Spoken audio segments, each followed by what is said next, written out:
The heat shimmered off the tarmac in waves, turning the air into something thick and almost liquid as the line of passengers waited to board the military transport plane. Most of them wore uniforms, fatigues pressed with discipline, boots laced tight, eyes fixed forward as though the weight of duty kept them upright in the exhausting sun. A few civilians stood among them, clutching documents, carrying backpacks, heads down in the kind of nervous anticipation that clung to people who knew they were in a place where they didn't quite belong. Among them was a woman who looked out of place even among the out of place. She wore a plain beige shawl over her shoulders, its fabric frayed at the edges, and a long dress of faded blue that spoke of a life far more humble than the sharp uniforms or the neat civilian attire around her. She was neither young nor old, with lines around her eyes that spoke of years of toil, but something about the way she stood, calm and composed, marked her as different. She carried no luggage, no bag slung over her shoulder, only a folded paper clutched in one hand. The officer at the gate barely glanced at her when she stepped forward. His job was routine, mechanical. He checked badges, flipped through documents, stamped permissions. His eyes moved from one soldier to the next with the rhythm of a man who had memorized the flow of his work. But when she handed him her paper, he hesitated for a fraction of a second. It was a transfer request, stamped by someone high enough to matter, though the ink was faint and the paper itself looked as though it had been folded and unfolded too many times. The officer's brow furrowed. He looked from the paper to the woman and then back again. "This flight is restricted," he said, his voice sharp but not unkind. "Civilians aren't allowed without clearance." Her eyes met his, dark and steady. She didn't argue, didn't plead. "I was told this flight would take me where I need to go," she replied softly, her voice carrying the firmness of someone who had walked long roads and endured harder refusals. The officer exhaled and shook his head. "Orders are orders," he said, motioning for her to step aside. The soldier behind her cleared his throat impatiently, eager to move forward, and the woman was gently but firmly pushed out of the line. She stepped aside without protest, standing under the edge of the wing where a sliver of shade gave her momentary relief from the heat. She watched as the line moved forward, each man and woman stepping into the aircraft, their boots ringing against the metal ramp. She didn't shift, didn't look away, even when the officer deliberately avoided meeting her gaze. To those around her, she was nothing more than a poor woman who had wandered into a place reserved for the strong, the uniformed, the chosen. And yet there was something in the way she stood, still, unbending, that unsettled those who noticed her. Inside the plane, the hum of machinery began to rise. The engines coughed, then roared to life, filling the air with vibrations that rattled the very bones of the ground crew. Dust lifted in clouds, swirling around the tarmac like a restless storm. The officer at the gate reached for his headset, preparing to signal that boarding was complete. But then, just as his hand rose, another voice cut through the din. "Hold boarding," it commanded, crisp and edged with authority. A tall figure emerged from the side of the transport, his uniform distinguished not only by its polish but by the rows of decorations on his chest. A general, his presence instantly altering the weight of the moment. Soldiers stiffened as he passed, their bodies aligning in instinctive respect. His gaze swept the boarding area with the cold precision of someone used to control, someone who saw everything and missed nothing. His eyes lingered on the officer, then on the woman standing apart from the others. For a second, his expression didn't change. Then his steps faltered, almost imperceptibly, as his eyes locked onto her. The officer saluted, straightening his shoulders, but the general didn't respond. His focus was entirely consumed by the woman in the faded blue dress. He walked toward her, each step deliberate, as though the ground itself demanded reverence for the moment that was unfolding. The murmurs of the soldiers waiting nearby hushed, curiosity crackling in the silence like static. The woman didn't move as he approached. Her hands remained folded around her worn paper, her gaze level, her body still. When he stopped before her, the general's face was unreadable, a mask worn by men who had learned to hide more than they revealed. But his eyes betrayed him. There was a flicker there, a tremor of recognition, as though he had been struck by something sharp and unexpected. Slowly, his gaze traveled to the edge of her shawl, where the fabric had slipped slightly to reveal the curve of her collarbone. And there, faint but unmistakable, was a scar. It ran from the base of her neck down to where the fabric concealed the rest, a line of old pain carved into her flesh like a memory that had refused to fade. The general froze. His breath caught, though no one heard it above the engines. For a man who had walked battlefields, who had ordered men into fire and watched nations tremble, this stillness was foreign. He had seen scars before, thousands of them, in fact, but this one carried a weight that struck deeper than war. His lips parted, but no sound came. The woman, calm and unyielding, met his stare with the same quiet firmness she had given the officer. The soldiers around them shifted uneasily. None of them understood what was happening, but they felt it, the tension, the gravity that had settled over the tarmac. It was as though time itself had paused, waiting for something to be spoken, something to be revealed. The officer at the gate cleared his throat nervously, but the general's raised hands silenced him instantly. Finally, after what felt like an eternity compressed into seconds, the general spoke. His voice was lower than before, no longer sharp and commanding, but weighted, almost fragile. "Where did you get that scar?" he asked. The woman did not look away. Her answer was simple, yet every syllable seemed to strike like a hammer against stone. "From the night you left me behind." The words landed like a detonation, silent yet deafening. The soldiers closest to them stiffened, though they didn't understand the meaning. The general's face, so controlled, so unshakable, betrayed the faintest crack. His jaw tightened, his hand curled into a fist, and his eyes, those cold, commanding eyes, looked suddenly human, vulnerable, undone. The engines of the transport howled, but no one moved. The officer at the gate, unsure whether to intervene or retreat, remained frozen in his spot. The soldiers, trained to obey, stayed silent. All eyes were on the woman and the general, caught in a moment that none of them could comprehend but none could ignore. The general exhaled slowly, as though forcing the air back into his lungs. He opened his mouth, but the words stumbled, failing him for the first time in years. The woman, her gaze steady, lifted the worn paper slightly, as though to remind him of why she stood there. "You will not deny me again," she said softly, her voice carrying not threat but certainty, as unyielding as stone.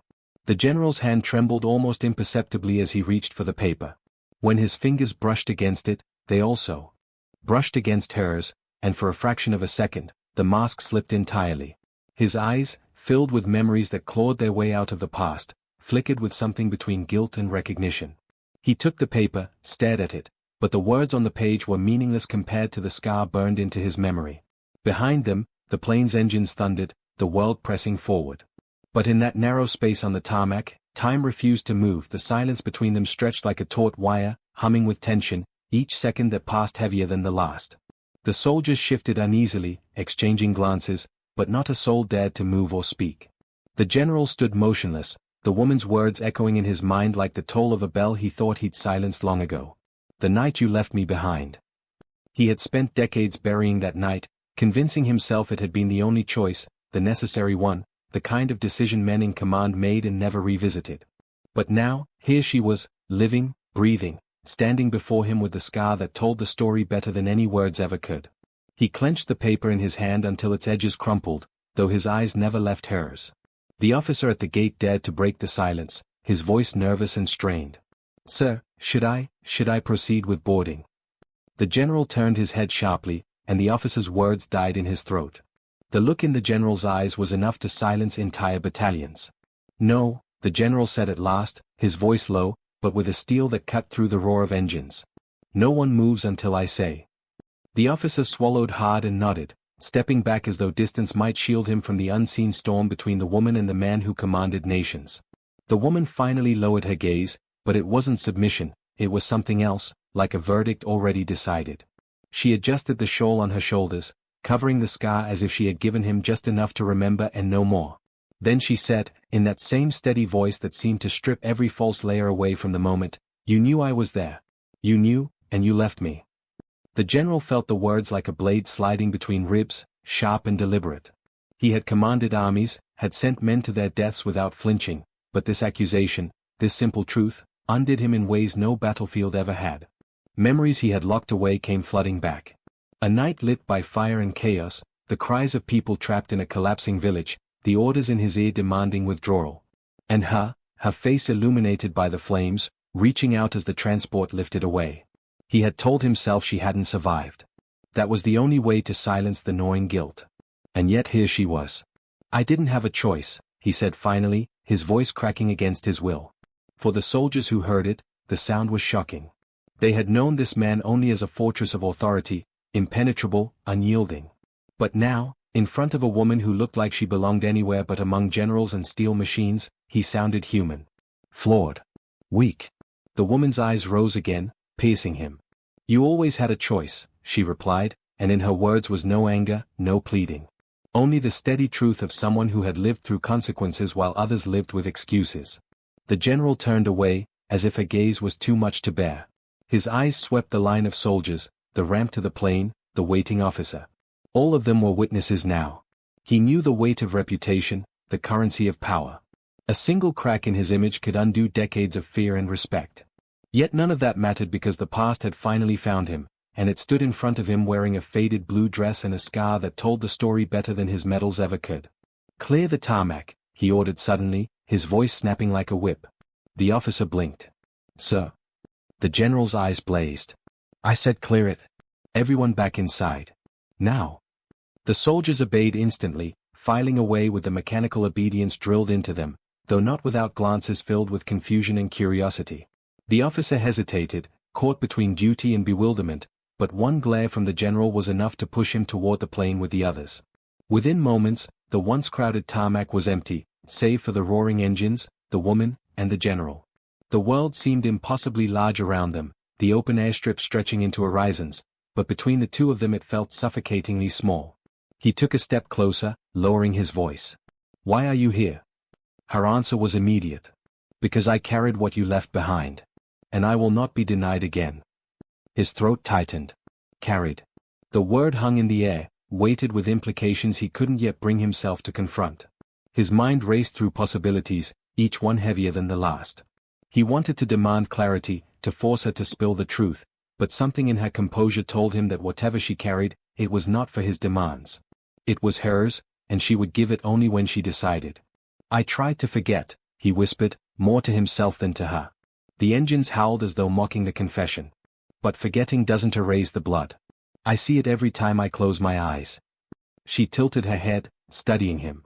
"Good," she said. "Then you understand what it is to carry a scar you cannot hide." The general flinched, though her tone was not cruel. She was not here for revenge in the way soldiers knew it. Her presence was not a blade but a mirror, forcing him to confront the man behind the medals, behind the command. He reached out suddenly, his hand trembling as though defying decades of control, and brushed the edge of her shawl.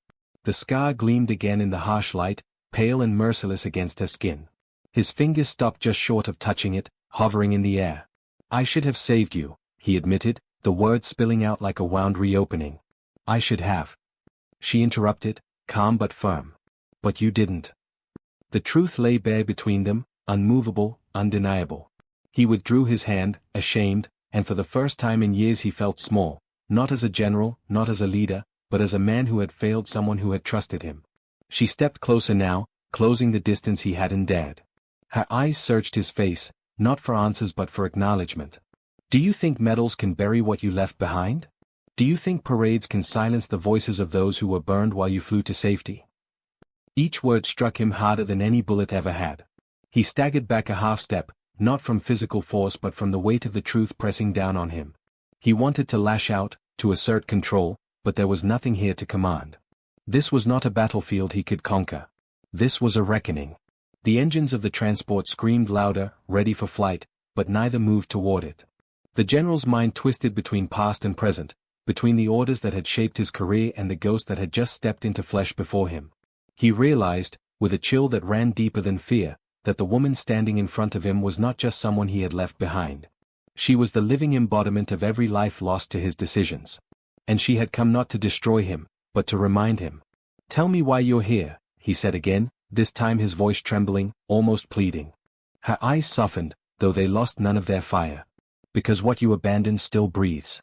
And one day, you will face it, not as a general, but as a man." The words were both a warning and a promise. And though the scar on her body was visible, the scar she carried within was far larger, far deeper. She turned slightly, as though preparing to walk past him, to step toward the very plane that had denied her. He moved instinctively, blocking her path. His hand rose, not in command but in desperation. "Wait," he said, his voice breaking against the roar of the engines. "Please." It was the first time in his life that the word had ever left his mouth without calculation, without strategy. It was not an order. It was not authority. It was a plea. And for the woman who had been denied, left behind, scarred by his absence, it was perhaps the first time she had ever seen him for what he truly was, not a general, not a leader, but a man crushed beneath the weight of his own ghosts. The engines were finally cut, the hum fading until only the hot wind moved across the empty tarmac. Silence wrapped itself around the two of them, heavier than the roar that had filled the air before. The woman stood as if she had all the time in the world, her shawl shifting lightly in the breeze, her presence rooted like stone. The general, stripped of the shield of his men and his machine, seemed smaller without the noise of obedience surrounding him. His fingers still trembled where they had reached out to her, and his chest rose and fell too quickly for a man who was known for steady composure under fire. He was looking at her the way men look at graves they thought they would never have to see again. "You think time gives you power," she said finally, her words quiet but carrying as if the open air delivered them straight to his heart. "Years, ranks, medals, they are only layers. Peel them away, and the man beneath is the same one who chose to turn his face from mine when I screamed for help." The general tried to hold her gaze but faltered.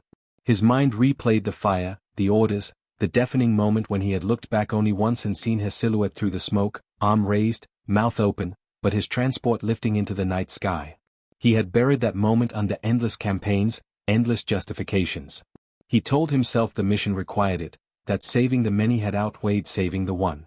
Yet now, with her standing alive before him, the lie cracked. The one had never been just one. Why now? His voice cracked, gravel mixed with regret. Why appear now, after all these years? Her answer was simple. Because what you abandoned has grown. What you thought would be silenced has found a voice. I carry it, and I will make sure you hear it before your end. The word end chilled him more than any threat. He had faced enemies who promised death, adversaries who spat curses, rivals who plotted in shadows. None had unsettled him like this woman's calm certainty. She wasn't threatening his body. She was threatening something far greater, his legacy, the fragile empire of respect built on silence. He took a step closer, his boots crunching on the gravel. "If you've come for vengeance," he said, voice straining to find firmness, "then take it. But do not drag this into the open. These men, this command, this country, they cannot see their general broken by ghosts." Her eyes flickered, the first hint of something other than calm. Not anger, disappointment. "Still you make it about them," she replied. "Still you hide behind the shadow of your flag, your rank, your cause. You think vengeance is mine? No. Vengeance is already written into your nights, your silences, the way you wake from dreams soaked in sweat. I don't need to strike you. You have been striking yourself every day since that night." He wanted to deny it, to summon the steel that had carried him across decades of command, but he couldn't. She was right. The guilt had lived with him, shadowed him, but he had hidden it well. No soldier had ever seen it, no officer had ever suspected it. Yet she saw it immediately, because she had given it to him. She was both wound and witness. "What do you want from me?" he asked, and for the first time in decades his tone was not commanding but pleading. She took a long breath, her eyes narrowing as though she were weighing the truth of her own purpose. Then she said, "I want you to see what you left behind. Not just me. Not just this scar. I want you to face what you created. And then I want you to live knowing that you cannot command it, cannot bury it, cannot salute it away." The general's hands curled into fists. He could crush enemies. He could silence dissent. But this was not an enemy in the field, it was his own past. And there was no strategy to destroy it. His eyes flicked toward the transport, its open ramp still humming faintly, and he almost ordered her removed, locked away, silenced like all the others. But something stopped him, something in her composure, the unbreakable certainty that if he tried, the truth would not vanish. It would only spread. "You think you know what that night meant to me," he said suddenly, the words rising sharper than he intended. "You think I don't wake to the smell of smoke? That I don't see every face I left in that fire? You think this uniform, this rank, this respect, any of it, erases the screams?" His voice broke, his body shaking with the force of his own confession. For the first time, the mask fell completely, and she saw the man beneath. The woman did not step back. She did not relent. Instead she moved closer, so close that he could see the faint lines of her scar up close, the way it twisted with her breathing. "Then let it burn you," she said. "Let it carve into you the way it carved into me. Only then will you understand." The general closed his eyes, the weight of her words dragging him deeper into memories he had tried to bury. Flames licking at wood, the cries of children, the orders in his ear demanding retreat. His own voice, firm, cold, ordering the pilot to lift off. And then, just as the aircraft had risen, his eyes had caught hers. The betrayal etched into her face, burned there forever. He had told himself she died that night. It had been easier to imagine her gone than to imagine her surviving with this scar, with this memory, with this truth. When he opened his eyes again, he whispered, "I thought you were gone." "And you wished it," she replied, "because the dead do not speak. But I do. And I will." The general staggered back, his body betraying the steadiness his mind demanded. His knees nearly buckled, but pride alone kept him standing. She had taken from him something no enemy ever had, certainty. He was a man who had commanded certainty, lived by it, breathed it. And now it had been stripped away by the scar of a woman he had once abandoned. "Tell me," she said, her tone softer now, though no less firm, "if you had the chance again, if the flames roared and the orders rang in your ear, would you choose differently?" The question pierced him deeper than her earlier accusations. His lips parted, but no sound came. In the silence, his answer was louder than any confession. He didn't know. And that not knowing was its own crime. She nodded slowly, as though the silence itself confirmed everything she needed. "That is why I am here," she said. "Not to kill you, not to destroy you, but to show you that the man who commands armies cannot command his own past.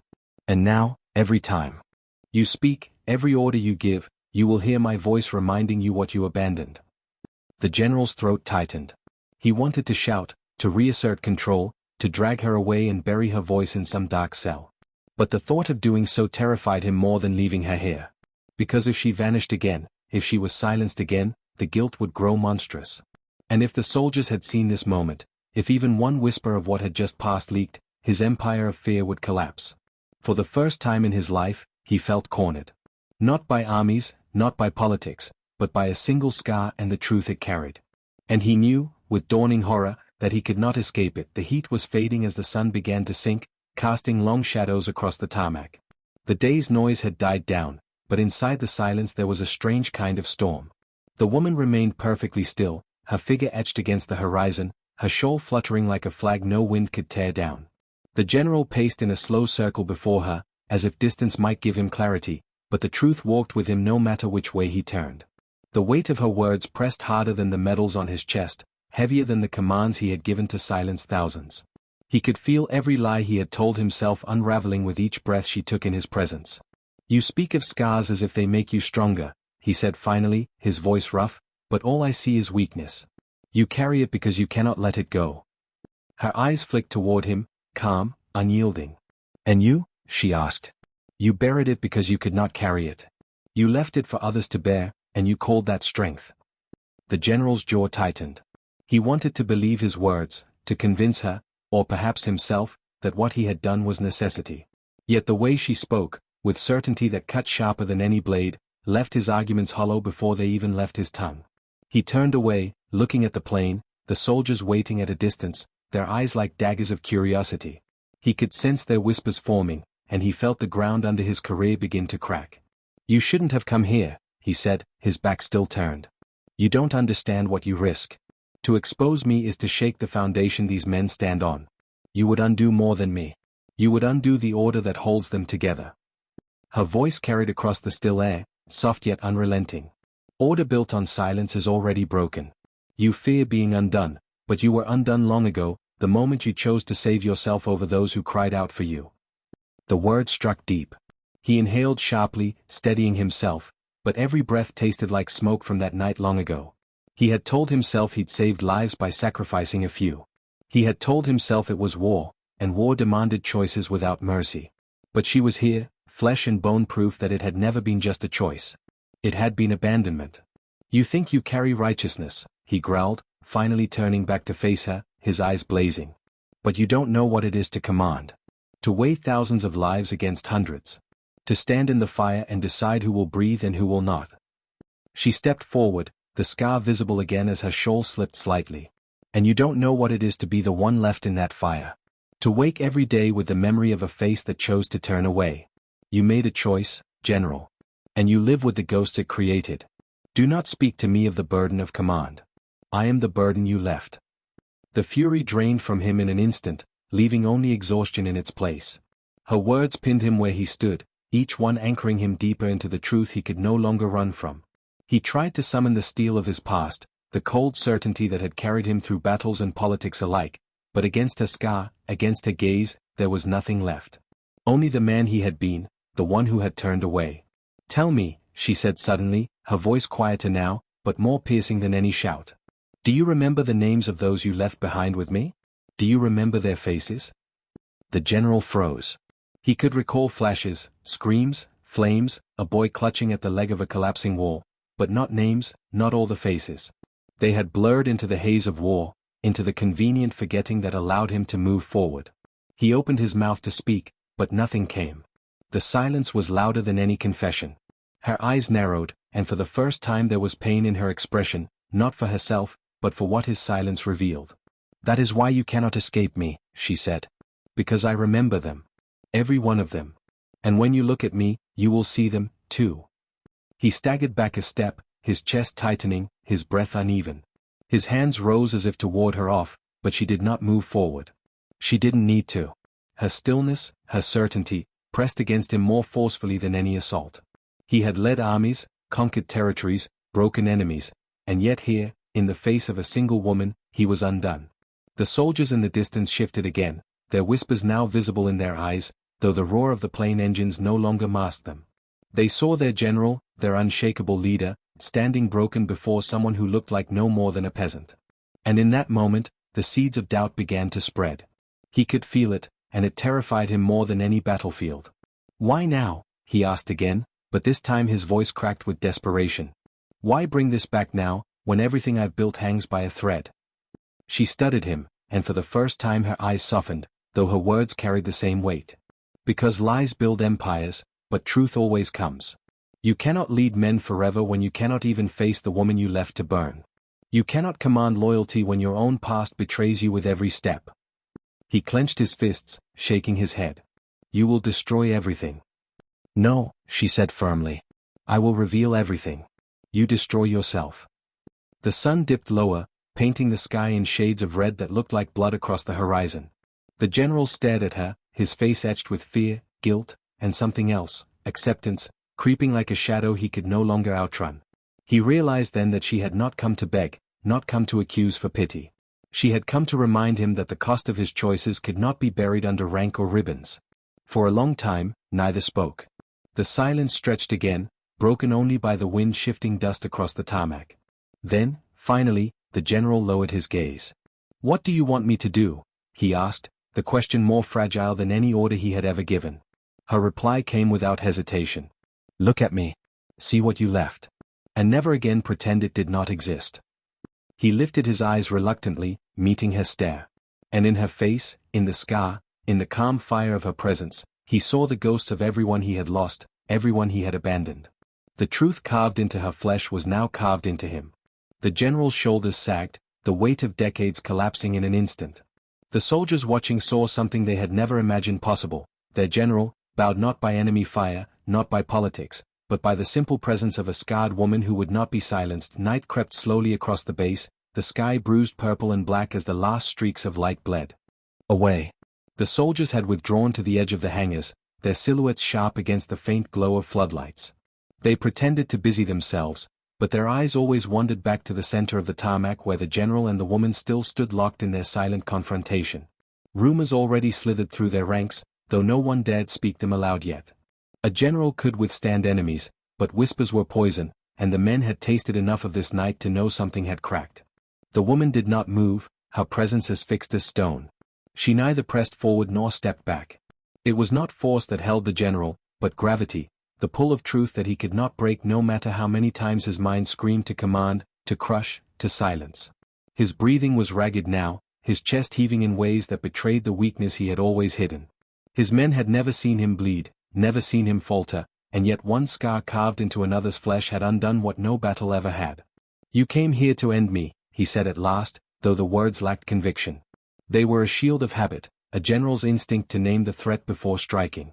But even as he said them, he knew they were hollow. Her head tilted slightly, her eyes never leaving his. "If I wanted you ended, I would not need to stand here. Time is ending you already. I am only the mirror you've spent your life avoiding." The truth of her words cut deeper than accusation.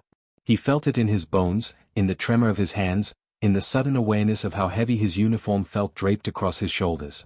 Once it had been armor. Now it felt like chains. He shifted his gaze, looking anywhere but her, yet everywhere he looked she lingered.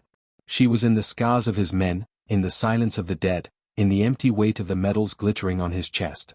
Do you think I don't know? His voice rose suddenly, the crack of thunder against her calm. Do you think I haven't carried the screams with me every night? Do you think I don't hear the fire, don't smell the smoke when I close my eyes? You think your presence here is new punishment? No. I have lived with it. I have lived with you, in silence, in shadow, all these years. Her gaze hardened, though her voice remained steady. Then why do you still deny me entry? Why do you still keep me outside the very walls you command, as if I am not part of the blood that built them? The general flinched. The memory of the officer refusing her at the gate came back with brutal clarity. He had stood by, silent, watching as she was pushed aside. Even after recognizing her, even after the scar stopped his breath, his first instinct had been denial. Not of her existence, but of her place. And now, her words stripped him again. I didn't mean, he began, but she cut across him like a blade. You meant everything. Every silence is a choice. Every time you turn away, it is not the fire or the orders. It is you. You leave me every time, even now. The words struck harder than any bullet he had endured. His chest tightened until he thought his ribs might crack. He felt the weight of command crumble into dust beneath him. For the first time, he saw not only the past but the present, how his instinct was always to protect his image, his rank, his command, even at the cost of truth. She was right. He had left her behind again, on this very tarmac, until the scar had forced him to face her. He staggered forward, desperation rising in his voice. Then tell me what I must do. Tell me how to atone. I cannot change that night, but I can. Her hand lifted, silencing him more thoroughly than any command he had ever given. Atone? She repeated, and the word dripped with something he could not name. You cannot buy back what is gone. You cannot raise the dead. Atone is the language of men who want release. I am not here to release you. His throat closed around the words he wanted to speak. The silence stretched, broken only by the whine of metal cooling in the night air. He had expected anger, expected curses or threats. But this calm refusal of release terrified him more. Because if she would not grant him forgiveness, then he would carry this scar forever. What do you want from me? He whispered, his voice unsteady, stripped bare of the authority that had once moved nations. Her answer came without pause, quiet but resolute. I want you to live the rest of your life remembering that your power could not save the one woman who stood before you, reaching for you. I want every command you give to echo with that failure. I want you to know that the empire you built was founded not only on victories, but on abandonment. That is what you gave me. That is what I give back to you. He bowed his head, unable to hold her gaze. The words were chains, but not ones he could break. He could feel them tightening around him already, and he knew there would be no escape. Even if she walked away now, even if she never returned, he would hear her voice every time he spoke, see her scar every time he faced a mirror. The soldiers watching from the shadows shifted uneasily, sensing something had changed irreversibly. They had always known their general as a fortress, a man untouchable. But tonight, he looked like a ruin, something still standing only because it hadn't yet been knocked over. Whispers would spread, and once whispers began, they never stopped. The woman turned then, her shawl sliding back into place, covering the scar. For the first time, she moved as though leaving. Each step she took away from him was measured, deliberate, the way one leaves a grave after ensuring the dead will not rise again. He reached out instinctively, his hand trembling in the air. Don't go, he said, his voice breaking in the darkness. Please, don't leave me with this alone. She paused, but she did not turn back. You were the one who chose to leave. Now you will live with what you chose. And then she continued walking, her figure fading into the night as the shadows swallowed her. The general remained frozen, his outstretched hand trembling, his eyes burning with the weight of everything unsaid. Around him, the silence of the soldiers grew heavier. They had seen their general beg. They had seen him undone. And nothing would ever erase it. When she disappeared into the darkness, the general fell to his knees on the tarmac, his body shaking not with rage but with the collapse of everything he had carried within. The night pressed in, and for the first time in decades, he was not a general. He was just a man, broken beneath the weight of a scar that was not his, but would haunt him until his final breath. The night after her departure stretched endlessly, a silence that even the engines of distant aircraft could not pierce. The general remained kneeling long after the woman had vanished into the shadows, as though the earth itself had swallowed his strength. No officer approached him, No soldier dared extend a hand. They had seen too much. The image of their commander crumbling to his knees, begging in a voice stripped of power, had burned into their memories. From that moment, he was no longer untouchable. He was simply a man broken by something larger than any battlefield. He forced himself to rise eventually, his body stiff with age and shame. Every metal pin to his chest felt like mockery. As he walked back toward the command tent, the soldiers stepped aside quickly, but not with the sharp respect he was used to. Their movements carried hesitation now, an invisible question lingering in the air. Had they just witnessed the collapse of the very authority that bound them? He avoided their eyes, his own gaze fixed on the ground, because he already knew the answer. Sleep did not come when he lay on his cot. Closing his eyes only deepened the torment. He saw her face, calm and unyielding, framed by the scar that marked her like an unbroken truth. He remembered her words, spoken with the certainty of judgment, "You chose to leave." They repeated in his mind like a drumbeat, every repetition hammering through the walls of denial he had built for decades.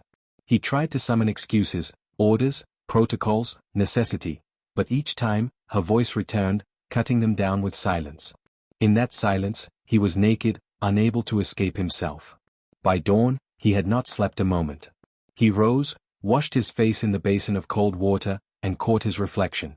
For the first time in years, he did not see a commander, a strategist, or a leader of men. He saw the lines carved deep by years of pretending, the hollow shadows under his eyes, and the tremor in his hands that no discipline could still.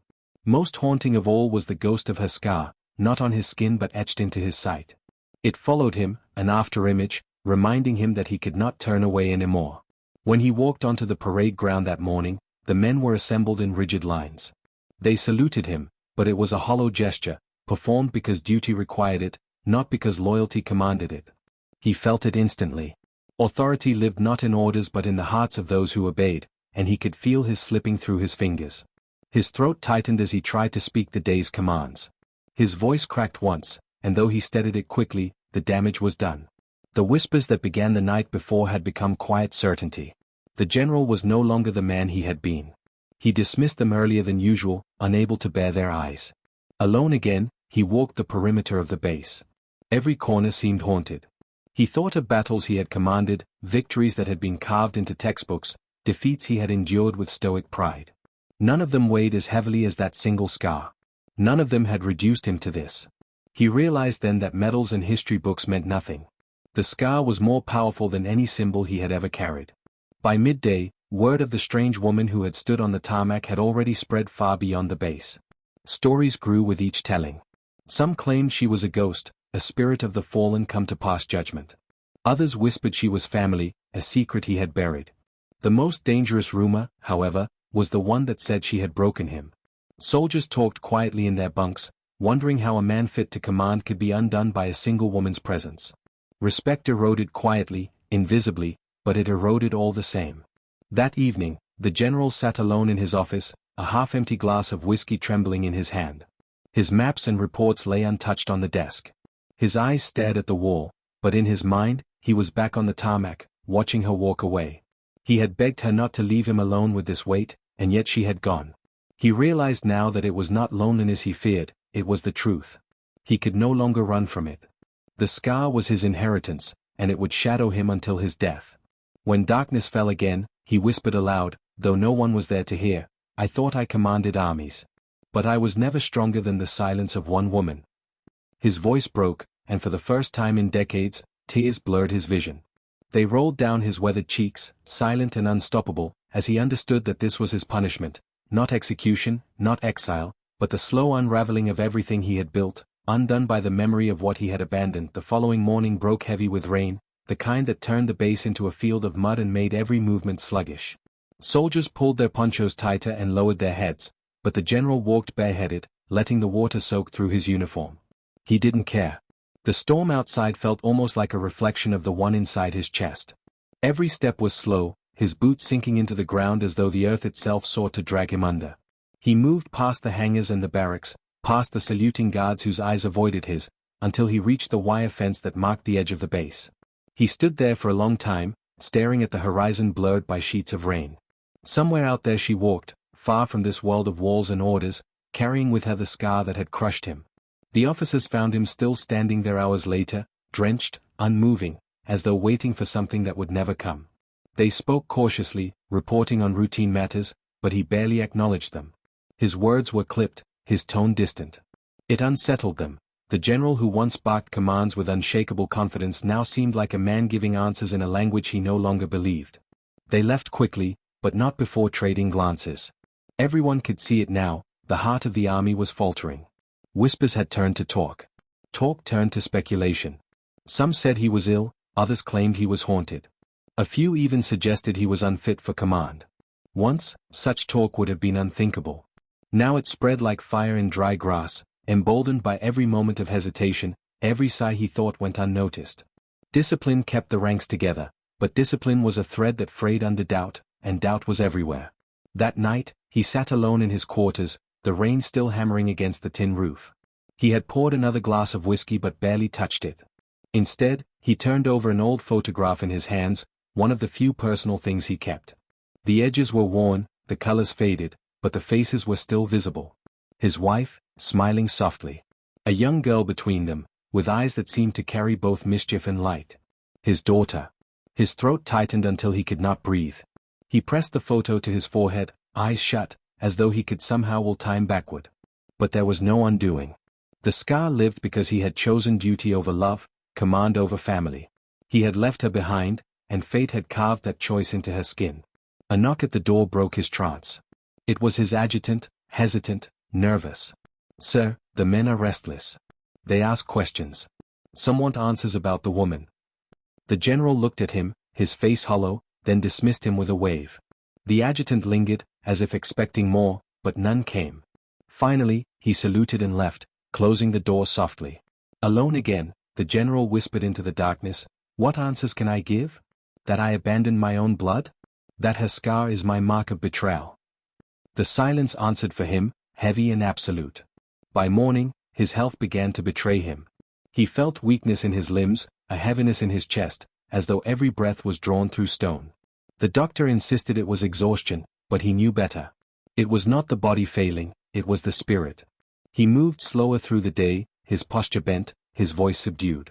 Where once his presence filled a room, now he seemed smaller, as if the very air resisted carrying his authority. Officers noticed, men noticed, and the erosion quickened. He tried once to write a letter. The paper lay before him, his pen gripped tightly, but the words would not come. How could he explain decades of silence? How could he confess that every campaign, every victory, every promotion had been bought with the coin of her absence? The ink smudged under his trembling hand, the page torn before he could form a single complete sentence.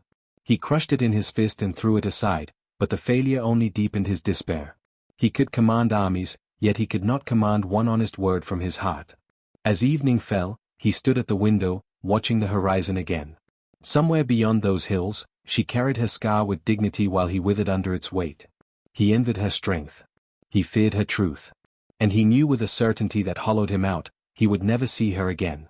She had given him nothing more than her silence, and that silence was the final judgment. The rain eased into a drizzle, and the night air seeped cold through the cracks.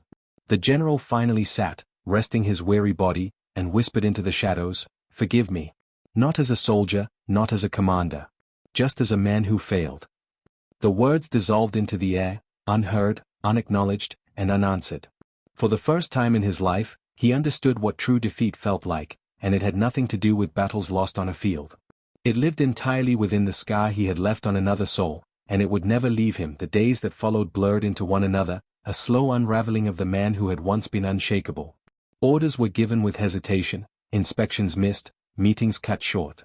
His subordinates tried to maintain the facade, but everyone could sense the collapse spreading downward. A general was not just a man, he was an idea, a center of gravity. And when the idea began to falter, the entire structure leaned with it. Whispers grew bolder. Some officers quietly spoke of replacement. Others avoided his gaze altogether, unwilling to face the reflection of their own fears in his hollow stare. He drifted among them like a ghost wearing the shell of authority. Each night he returned to his quarters, and each night the photograph lay on the desk like a wound that would not close. He no longer drank. The bottle sat untouched. Instead, he stared at the image until dawn broke, replaying moments that could never be reclaimed. The sound of his daughter's laughter when she was small, the way her tiny hand once wrapped around his finger, the look of pride his wife carried when they spoke of the future. A future that had been stolen not by war, but by his own choices. The scar on the woman's face was only the visible piece of what he had destroyed. What lay beneath, what had broken unseen, haunted him worse than any mark the eye could find. The scar itself became an obsession. In meetings, in briefings, even in his shallow dreams, he saw it. A line across her skin, a reminder carved deep. But more than the wound itself, it was the strength with which she had carried it that undid him. She had faced rejection, humiliation, abandonment, and still she had stood, unflinching, her silence cutting sharper than any accusation. He realized then that he was the one marked, not her. Her scar was survival. His scar was cowardice, and it bled invisibly every time he breathed. On the 5th day after her departure, he attempted one final gesture. He summoned his adjutant and dictated an order for leave, the first in years. He intended to travel beyond the base, to find her, to beg for the chance of a word. The adjutant wrote quickly, eyes widening at the unprecedented command. Yet before the ink had dried, the general faltered. His voice trailed off. The paper was left unfinished. After a long silence, he waved the adjutant away and tore the document into shreds. Fear had rooted him again, not fear of her judgment, but of the possibility that her silence was permanent, that she had nothing left to give him. He could face enemies, wars, and death itself, but he could not face that void. That night, the storm returned. Thunder rolled across the sky, shaking the windows of his quarters. He lay on his bed, staring upward, the room flickering with the glow of lightning. For the first time since he was a young officer, he allowed tears to come. They slid into his hair, into the pillow, leaving no sound except the storm outside. He wept not for the battles lost, nor for the medals that now felt worthless. He wept for the years wasted, for the child he had abandoned, for the family he had shattered, for the scar he had forced the world to carry on his behalf. When the tears stopped, exhaustion dragged him into a sleep so deep he feared he would never wake. But he did wake, and with waking came clarity. He would not find redemption. He would not erase the past. What had been carved into her flesh, into her life, was permanent. Yet perhaps his punishment was to endure that knowledge, not to escape it. Perhaps the weight he carried was not a burden to be cast off but a sentence to be served until his last breath. He rose slowly, body aching, and walked to the desk where the photograph still lay. He touched the image gently, fingers trembling, and whispered, "I see you now. I will always see you." It was not an apology. It was not forgiveness. It was recognition, the only offering he had left. In the weeks that followed, the general changed. He spoke little, but when he did, his words carried a strange gravity. He was no longer the man who barked commands with fire. Instead, he carried a quietness that unsettled even the bravest officers. He did his duty, but without pride. He issued orders, but without ambition. His soldiers described him as a man hollowed out, a commander who had turned into his own shadow. They did not know why. They did not need to. The scar that had frozen him lived inside every choice he made, every silence he kept. He never saw her again. She never returned, never wrote, never sought him out. She carried her scar into a life far beyond the reach of his world, and that distance was final. He remained where he had always been, surrounded by uniforms, medals, and flags, but stripped of the one truth he had never faced until too late. And in that truth he lived out the rest of his years, not as a general of armies, but as a man condemned by the absence of forgiveness. The scar endured, and so did he, bound to it until the end.